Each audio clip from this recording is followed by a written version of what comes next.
জুমার নামাজের আগে ও পরে কত রাকাত সুন্নাত অথবা নফল নামাজ পড়তে হয়? জুমার নামাজের আগে 4 রাকাত সুন্নাত জোহরের নামাজের মতো পড়তে হয়, এই মতটি ইমাম আবু হানিফা রাহিমাহুল্লাহর। তবে মিডল ইস্টের ওলামা ইকরাম এবং অন্যান্য ওলামা ইকরামদের মত হলো যে জুমার নামাজের আগে বিশেষ কোনো সুন্নাত নামাজ নেই।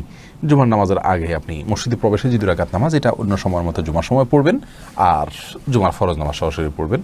আর যারা 4 রাকাতের কথা বলে থাকেন তারা জোহরের যে 4 রাকাত রয়েছে সেটাই ওয়াক্ত যেহেতু একই, অতএব সেই সুন্নাটাকেই এখানে রিপ্লেস হবে, এই মতটি পোষণ করেন।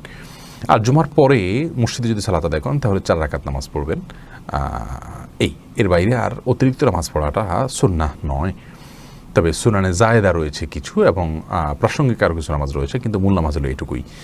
জুমার নামাজের আগে ও পরে কত রাকাত সুন্নাত অথবা নফল নামাজ পড়তে হয়? জুমার নামাজের আগে 4 রাকাত সুন্নাত জোহরের নামাজের মতো পড়তে